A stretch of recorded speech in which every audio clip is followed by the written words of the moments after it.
in this lesson, we are going to talk about transformations of absolute value functions. So by the end of this lesson, your goal is to be able to describe what is the transformation of two absolute value functions, or backwards of that, take a description of a transformation and create the new function.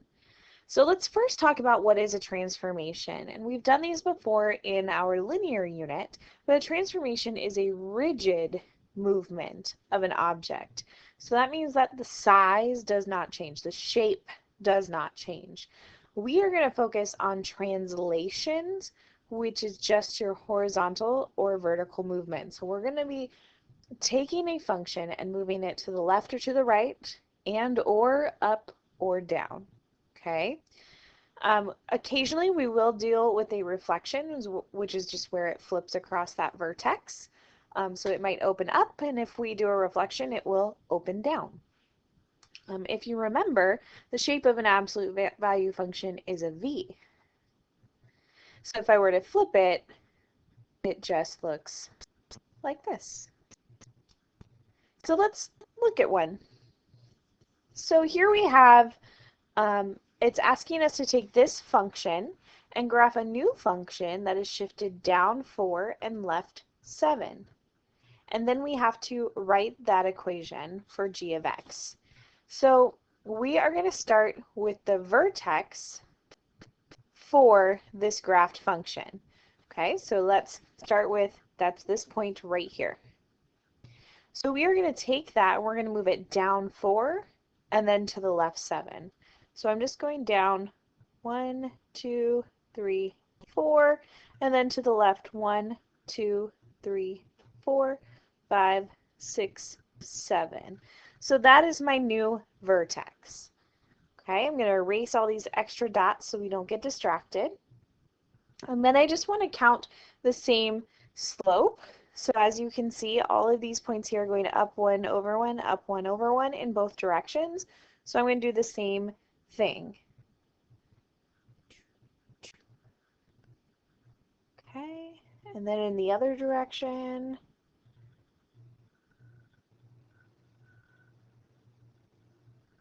sorry, my dots are a little off occasionally.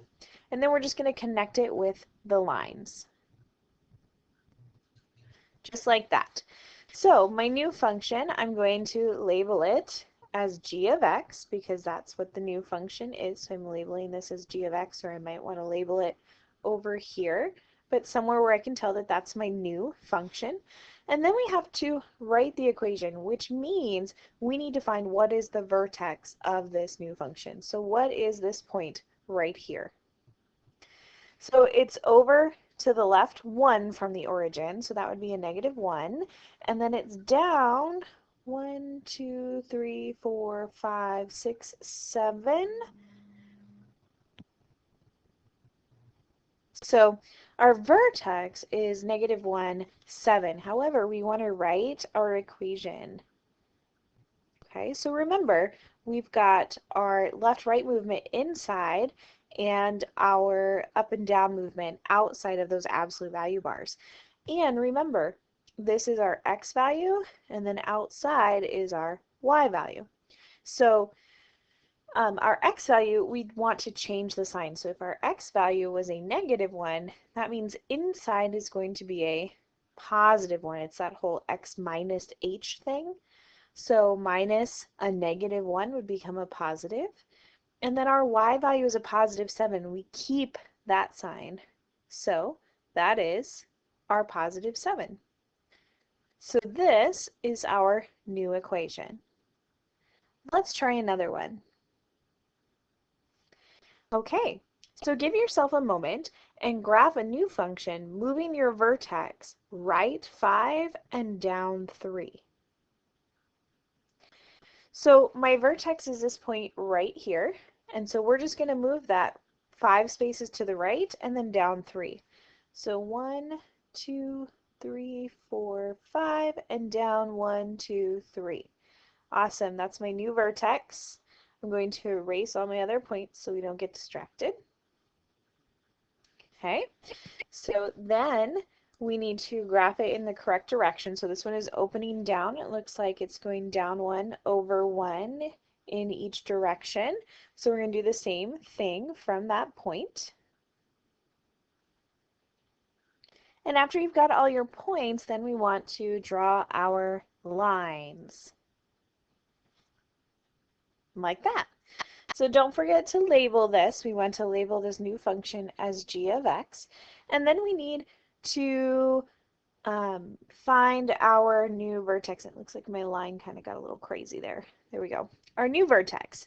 So this point right here is over, it looks like 7, and it is up 1, 2, 3. So 7, 3 is our new vertex. So what would be the new equation of the line? Well, remember that an absolute value function is that a absolute value x minus h plus k. So we're looking for our x value and our y value from the vertex. If our vertex here is your x and y 7 and 3, that would be our h and k. So our slope here is a 1, so we're just going to leave the a alone. So I'm going to say x minus my positive 7, and then on the outside I have a plus 3. So there is my new equation of the line. So let's look at some other ways that we can look at some transformations. So the parent function means that our absolute value graph started at the origin, okay? And then from there we're going to move it, we're going to translate it or create a transformation to have g of x be at this new point. So we have to describe what type of transformation occurred. Where did it move? The first thing you want to do is figure out what is the vertex of your g of x, because that's going to help you figure out where it moved from the origin. Okay, so remember, we always start here, but we want to change our sign from the inside because the formula is x minus h, and we're just looking for the h value. So if this looks like a negative 7, it's really a positive 7. But then on the outside, we're going to keep that value. I always remember it's hk, and k is for keep. So we're going to keep that positive 3. So 7, 3 is our new vertex. Well, the 7 tells us that it moved where? It moved right 7, and then the 3 tells us it moved up 3. So to state our transformation, we are just saying that g of x shifted right 7 and up 3. And that's it. We're just telling where did that new vertex move to. You're basically describing how do we get to this point of 7, 3, because that was our vertex. So g of x shifted right 7, up 3. We're done. So try this one. Start by finding your vertex. What is the vertex? Well, the vertex is from this new g of x, right? And so a vertex is always h and then k. Remember that it is inside is x minus h, and we are looking for h and k. So x minus h plus k. Well, if this is a minus, but this is a plus, what happens to make a minus become a plus? We have to change that sign, right? X minus a negative 4 would give us plus 4. So our h value is really a negative 4, but then we keep the sign of that k value, so it's still a negative 6. So our vertex here is negative 4, negative 6. So then let's talk about what is our horizontal movement. If we are starting here at the origin, where am I going to get to that point negative 4, negative 6? The negative 4 means that we are going to the left 4, and then the negative 6 means that we are going down 6. So we can say that g of x shifted left 4 and down negative 6. Sorry, the down comes from the negative 6, but it's really just down 6. So g of x shifted left 4 and down 6. You're just again describing how do we get to that point of negative 4 and negative 6. That's our new vertex for the absolute value function. So let's talk about this one then. This is simply having you write a new function given this formula. And we've done this before with linear ones. And for me, this becomes all about a substitution problem. I like to just plug it into the formula and see what happens. But you could also think about this as a transformation, especially a vertical transformation, is always given as g of x equals f of x plus k. And the k value is your vertical transformation up or down. And so if you look here, our k value is negative 5. And if you think about a negative, we're talking about down. So we're really transforming this down 5. Well, which value from your vertex would be the y value if I'm looking at this formula? It's always this outside value. So if I'm going down 5, I'm moving from a positive 3 and we're going down 5 spaces. So it's like you're subtracting 5, which would give you a negative 2. And so you would just have to change that outside value to a negative 2. If you understand what I mean from the transformation value of having k equal 5, that's great. If not, think about this.